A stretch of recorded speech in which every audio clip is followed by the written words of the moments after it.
پیشاب بہت احتیاط سے کرتا ہوں لیکن ہر دفعہ محسوس ہوتا ہے کہ پیشاب کی کچھ نہ کچھ چھینٹیں لگ گئی ہیں.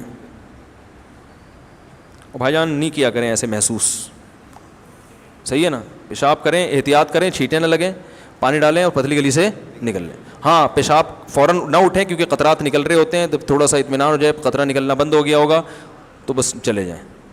یہ ایسی چیزیں اس میں اگر آپ پڑ گئے تو پھر قیامت آ جائے گی, آپ کو کبھی بھی سکون حاصل نہیں ہوگا اور ایسا پاگل ہو جائیں گے آپ. اور پھر یہ والا وہم کے علاوہ ایک اور نیا بھی شروع ہو جائے گا. پھر ایک صاحب نے کہا کہ میں وہ شلوار جب اپنی ناپاک دھوتا ہوں تو میرا ہاتھ گیلا دروازے پہ لگتا ہے, تو پھر وہ دروازہ ناپاک ہو گیا.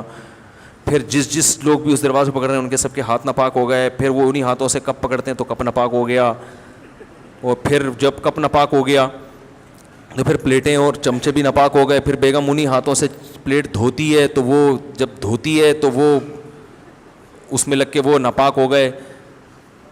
میں نے کہا بھائی جان اگر لوگوں کو پتہ چل گیا, میں بھی نفسیاتی ہو گیا کیونکہ ایسی باتیں سننے سے بھی آدمی پاگل ہوتا ہے, تو میں نے کہا ایسی باتیں سن کے مجھے عجیب سا کچھ ہو رہا ہے, اور اگر مجھے کچھ ہو گیا اور میں ڈاکٹر کے پاس چلا گیا اور لوگوں کو پتہ چل گیا مفتی صاحب نفسیاتی ڈاکٹر کے پاس گئے, میں نے کہا میرا بیان ہو جائے گا. میں بولیں گے تو خود بیچارہ کس کے پاس جا رہا ہے تو ہمیں کہاں سے.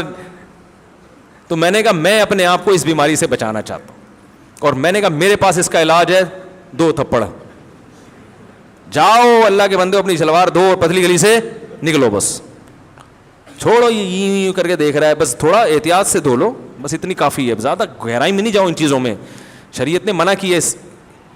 حضرت زین العابدین جو حضرت حسین رضی اللہ عنہ کے بیٹے تھے, وہ احتیاط کرتے تھے پیشاب کرتے ہوئے کہ کسی بوتل میں پیشاب کرتے تھے شیشے کے برتن میں تاکہ چھینٹیں نہ پڑیں تقوی کی وجہ سے. خود ہی پھر کچھ دنوں میں انہوں نے یہ عمل چھوڑ دیا. انہوں نے کہا جو مجھ سے بہتر تھے محمد صلی اللہ علیہ وسلم, انہوں نے یہ احتیاط نہیں کیا تو میں کیوں کروں یہ. بس چھینٹوں سے احتیاط جتنی ہو سکے بچنے کی کوشش کریں.